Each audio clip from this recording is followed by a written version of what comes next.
Good morning. Good morning. We are extremely pleased that you are here. This is deliberate creating at its best. You know what you are wanting? Yes.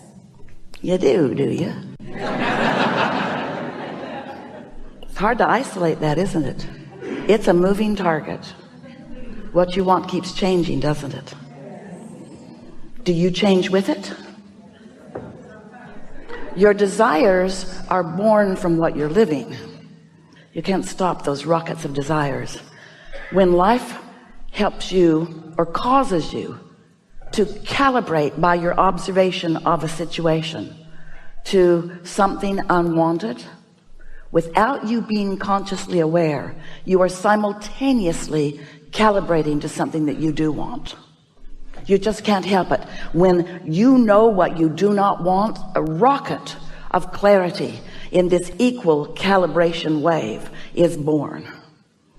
And now there's a sort of tug of war going on within you of a newly birthed desire and your current perspective about your ability to accomplish it. You want it, but because it never happens that an experience causes you to want something without you having a right now current vibrational attitudinal perspective about it. So it's just normal as it can be. Normal for you to have split energy in the birthing of a desire, because the desire was born out of the clear awareness of something not wanted. In fact, you don't even get focused until you know what you don't want. What you don't want focuses you at every level of your being, even at a cellular level. At that cellular level, your cells are continually realigning when something gets out of whack, usually because of something that you're thinking or eating or doing. And so as something gets out of whack in your body, your cells right away assess the situation, calibrate to what's wrong, and simultaneously calibrate to the solution, because it is the most normal thing. We're sort of all full of ourselves today too.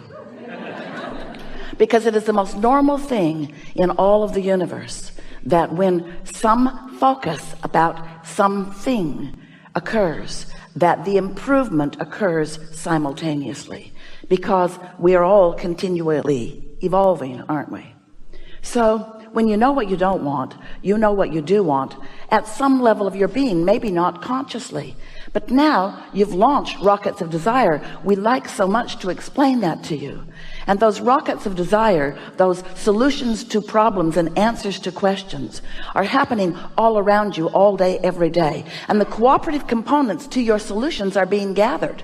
The cooperative components to your solutions that will lead you on this joyful path of unfolding happen all day, every day.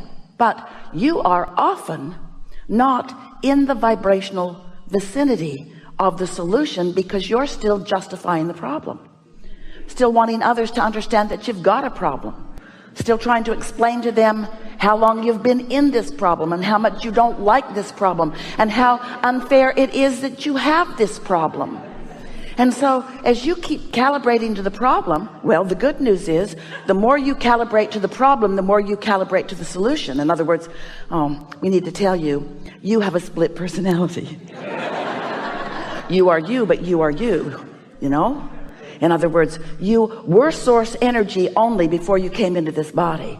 And when you came into this body, that source energy perspective remains as a constant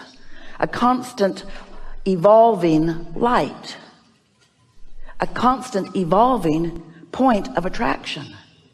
So when you launch these new rockets of desires, you're not just launching rockets of desires, you're becoming more. Not enough money, you become more prosperous. Not enough balance, you become more stable. Not enough clarity, you become more clear. In other words, it's just the way this magnificent, perfectly balanced universe works. This never-ending, eternal, ongoing life that is you just keeps evolving. But the question that you want to ask, and we want to ask you, and we want you to think about, especially while we're here together today, while the solutions and answers are rampant in the room, we want you to think about, when you launch the rocket of desire, where you are in terms of your human personality in relationship to it. Because usually you're not up to speed, and that's just fine. We just want you to know when you're not up to speed. We just want you to know. We're not asking you to always be up to speed in the moment that you launch a rocket. That's not the way it works. We're not asking you to launch a rocket and be right there every single time, because we want you to enjoy the journey from not alignment to alignment. We want you to feel what it feels like to calibrate into the frequency of who you really are. That's life. That's the nugget that you came for. That's what rings your bells. That's what turns you on. That's who you are. You are an evolving being, not a perfect being. You are an eternal being, not a finished being. You are someone who will continually expand, not someone who expanded and now it's done. You are expanding, you are becoming, you are eternal. And we want you to chill out more and be less critical of yourself in others about your growth pains. You don't look at little kids that are 1 or 2 years old and say, grow up now. You give them time. And we want you to give yourself time to grow into what your inner being has already calibrated, what the law of attraction has already calibrated in terms of your solutions and your answers. You got to give yourself a break. And the only way that you can do that is with the knowledge of how this all works. Stop asking impossible things of yourself. Stop asking that when life has caused you to focus upon something and it doesn't feel good when you focus upon it, stop asking yourself to feel good anyway. That's what denial is, and stuffing it is, and hypocrisy is. That's what not being real is. But don't be too real either. Because if you're so real about what is that you form groups, come to our group. What's it called? Reality. We have this reality workshop. What do you do there? We focus on bad stuff and confirm with the others in the group that they see it too. Don't be real. Don't be the facers of reality. Be the continual conscious creators of new realities, because you're always creators of new realities. But when you are consciously aware of the new reality that you're creating, that's when life is as you knew it would be and wanted it to be when you decided to participate in this way. So you were source energy before you came into this body. And as you came into this body, you came knowing that you would explore this magnificent contrasting variety, knowing that it would continually cause you to calibrate. You get what we mean? When you focus upon something, you join the wave of it. You ever been in a group and they're complaining about something and you're not there very long before, oh, I get this group. Yeah, I've got stuff in my past that matches this. In fact, I think I've got more stuff in my past that matches this than most of them. So you calibrate by your attention, by your conversation. And the first thing that joins you is your memory of past sucking experiences. So you calibrate. But the thing that is so interesting is that the whole time you are calibrating to what you do not want, or calibrating to something that has been, or even something that is. You can't do that without an equivalent wave of the other end of that wave occurring. In other words, problem solution. The question is, and the answer is, would you like the answer or the question first? The answer is, you cannot calibrate to the solution while you're calibrated to the problem. You just got to decide. So you got to back up from it and be more general and say things to yourself such as, well, this is a problem, but there is a solution, and I know I will find the solution, and I'm looking forward to the solution. In other words, but what happens to some humans, most of you, is that there is this feeling of something's out of whack, because when life has caused you to launch a rocket and expand and you don't go, there is this natural feeling of an easiness within you. It's a feeling of something's off, even if you can't verbalize it in that way.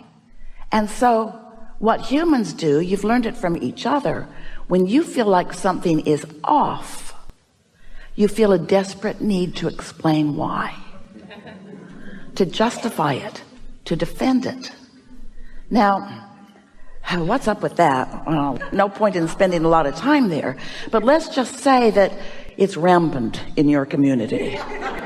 So this justification, this defense, and it might be worthwhile to spend a little bit of time thinking about why you might do that, but mostly it is this.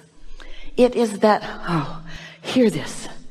You are born calibrators, which means you've translated that to mean you are born harmonizers, which means when there is a loud note in the room, you are sort of drawn to harmonize with it.